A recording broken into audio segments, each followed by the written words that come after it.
makings of Boston getting to the NBA Finals and Miami not being able to do anything about it in Game 6 on Friday? Well, look, I think you're starting to see, Freddie, the cumulative effect of Boston's defense and the toll that takes. I mean, look, both teams are broken down, right? Marcus Smart was playing injured. Obviously, you got Robert Williams injured. Then on the opposite side for Miami, Tyler Hero, which is interesting. Stephen A. Smith made an interesting point last night about some players want to play, but the organization holds them back from playing. So we like to question the toughness and the mentality of players. But a lot of times organizations understand that this is the future of their industry, the future of their team. So they don't want to jeopardize that. I don't know who that pertains to. But my thing is, I'm going to look at it from a player perspective, right? And I'm not questioning the authenticity of any player who's injured. But there have been a lot of times in my career in college and my first year in the pros where, like, you play injured. You play injured when it matters. So a lot of guys, Tyler didn't play. Obviously, Kyle Lowry, who's out there. And Jimmy Butler, who is still hobbled up. I mean, 18 shots for 13 points. I think you're starting to see his legs wear down. Bam Adebayo was attacking, but that wasn't until later. And look, 10 turnovers in the first half for the Boston Celtics. They had that issue in the first couple of games of the series. They addressed that later on, but it came back to bite them in the first half.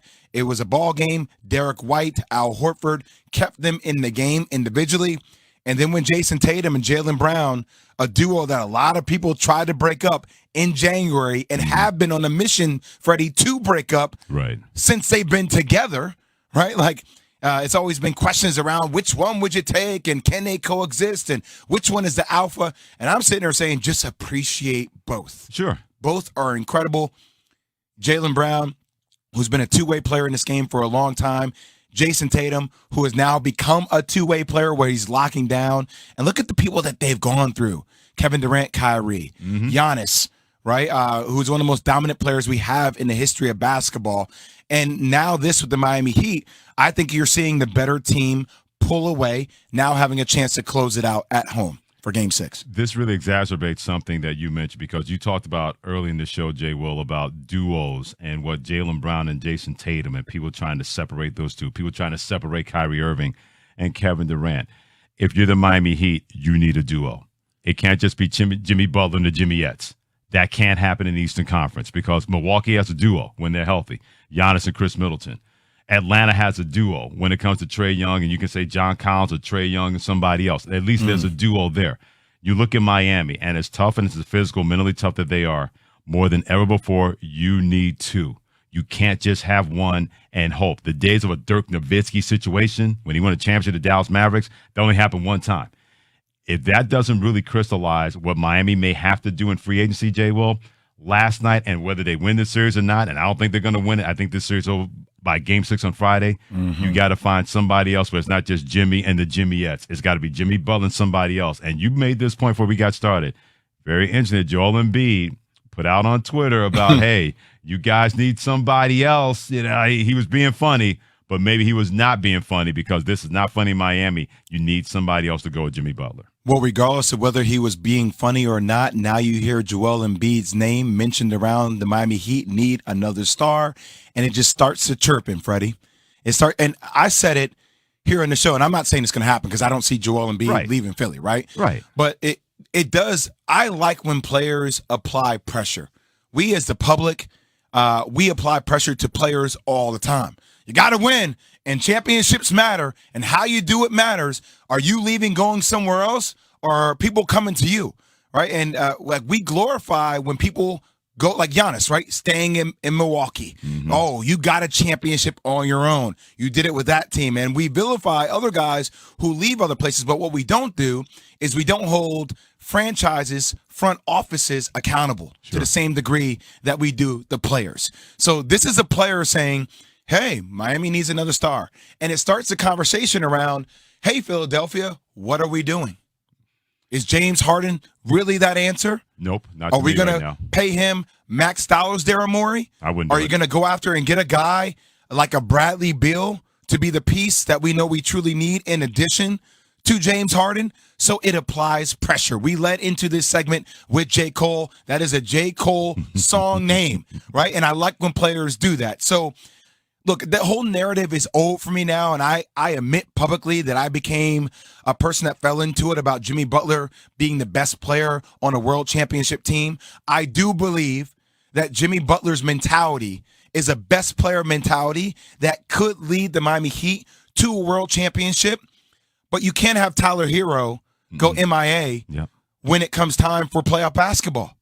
You need your star to be a star. You can't have Bam Adebayo, who was more aggressive last night, but in game 4, take 5 shots. You need him to be that guy who's aggressive all the time. So I think Bam is a great piece, but I still think there needs to be an additional piece that can create his own shot, that could be dynamic, because it feels like at times their offense becomes stalled, and that's what you worry about with this team. So there's some questions for them to address, and I'm not going to act like the series is over.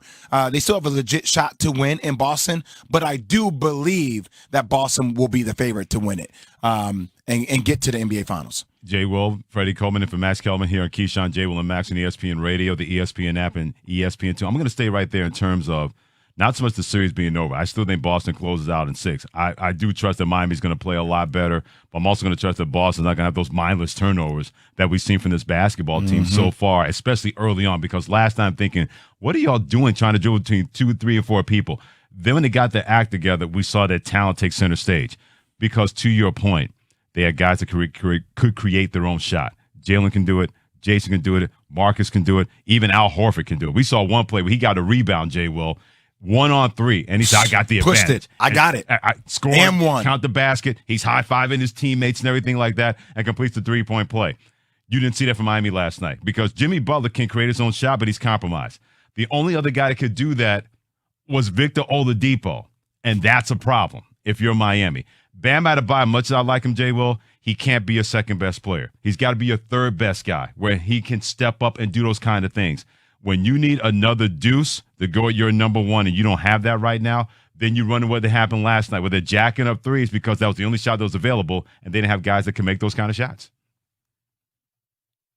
Freddie, so to add on to that, one of the things that I would say as it relates to the Miami Heat, too, like, think about this, man. They signed Duncan Robinson to a pretty massive deal, right? A massive deal.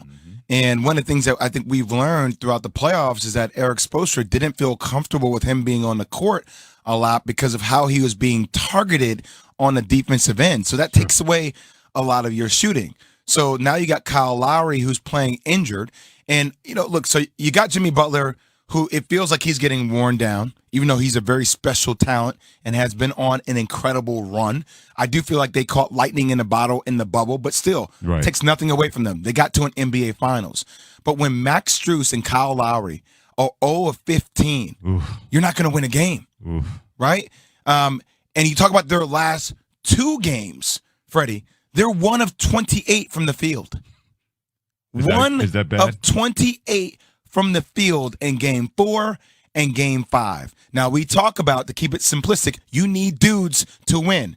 Kyle Lowry is one of those championship dudes. You can't have performances like that, even though he's hindered with an injury, and expect to win ball games when it's all said and done. You can't. Yeah. I hope you're not going to go through the same thing next week when you take on Barton Hahn, part of the Basketball Broadcaster Showdown, because I know you're the dude. But you need your boy Keyshawn to be not Kyle Lowry.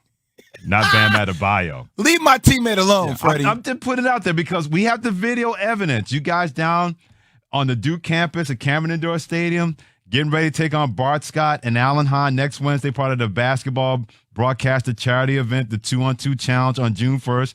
And you were helping Keyshawn, showing him some moves.